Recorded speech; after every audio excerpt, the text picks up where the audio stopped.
দেখুন তো চিনতে পারেন কিনা এই ছেলেটাকে।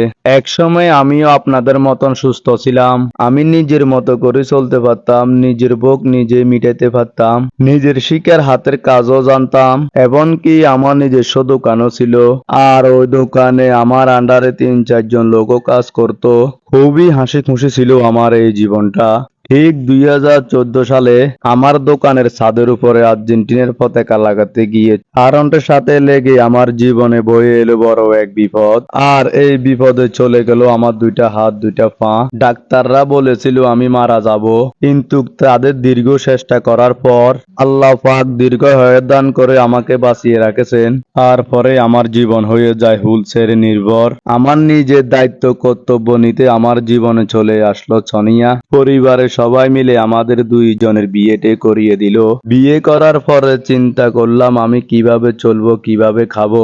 আমার বাবা আমাকে 2টা কৃত্রিম পা লাগিয়ে দেয় আমি যেন চলাফেরা করতে পারি। ভাগ্যের পরিণতি আমি এই পা গুলো দিয়ে চলাফেরা করতে পারলাম না। আলহামদুলিল্লাহ, আল্লাহ পাকের অশেষ রহমতে আমার পরিবারে চলে আসে ছোট্ট একটা রাজকন্যা। আর আমাদের রাজকন্যাটাকে নিয়ে আমাদের সংসারটা ধীরে ধীরে উজ্জ্বল হতে থাকে। হঠাৎ করে আমার মাথায় একটা টেনশন চলে আসলো। আমার পরিবারও বাড়তাছে, আমার মেয়েও দিন দিন বড় হচ্ছে, কিন্তু তাদের খরচ বহন করতে আমার অনেক কষ্ট হচ্ছে। তাই চিন্তা করলাম আমার যেহেতু হাত পা নাই, দোকানটা আর রাখি কি করব। তাই আমার এক কাছের ভাইয়ের কাছে দোকানটা বিক্রি করে দিলাম। আবার খুব সুন্দরভাবে চলতে লাগলাম। বসি বসি কিন্তু রাজা রাজত্ব চলে না। জীবনের সংগ্রাম ছাড়া মানুষ কিন্তু কোনো কিছুই পায় না। আমার দুঃখের কালে অনেক মানুষ আমাকে অর্থ টাকা দিয়ে সাহায্য সহযোগিতা করেছেন। তাদেরকে আমি আমার মৃত্যুর আগ পর্যন্তই মনে রাখবো। আর একটি কথা, আমি কিন্তু ভিডিওর কাজ করতে অনেক পছন্দ করতাম। আমার কাছে কিছু টাকা জমানো ছিল, ওই টাকা দিয়ে একটা ফোন কিনে নিলাম। আর এই ফোনটা দিয়ে আমি আমার নিজের কাজ শুরু করে দিলাম। আমার এই ভিডিওর কাজগুলো দেখে মানুষের কটু কথা এবং হাসাহাসি করে আমাকে আরো দুর্বল করে দিল। তারপরও আমি আমার হাল ছাড়িনি। আমি নিজেকে নিজে সাহস দিতাম, জীবনে সংগ্রাম করলে আল্লাহ পাক আমাকে ভালো কিছু দিবে।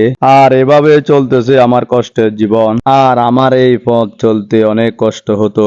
একজন মানুষের সাহায্য ছাড়া আমি কখনো চলতে পারতাম না। আমার এই কষ্ট দেখে আমার এলাকার প্রবাসী ভাইরা আমাকে একটা ইলেকট্রিক হুইলচেয়ার গিফট করলো। তারপর থেকে আমি সুন্দরভাবে চলাফেরা করতে পারতেছি। ঠিক 2022 ওয়ার্ল্ড কাপে আমাকে ইনভাইট করেছিলেন আমাদের ফেনীর মেয়র নজরুল ইসলাম স্বপন মিয়াজি ভাই। আর এই ওয়ার্ল্ড কাপে আমাকে নিয়ে অনেক মাতামাতি হয়। তারপর দেশে বিদেশে আমাকে নিয়ে সব গণমাধ্যমে নিউজ করা হয়।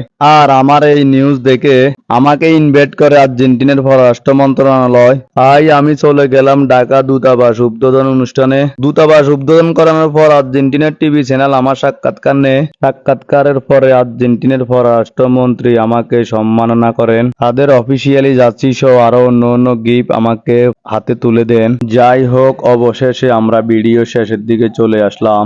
এটাই হচ্ছে আমার জীবনের ঘটে যাওয়া কিছু গল্প। আর আমি একটাই কথা অবশ্যই বিশ্বাস করি, মানুষ কষ্ট করলে কষ্টের সফলতা একদিন পাবে ইনশাল্লাহ।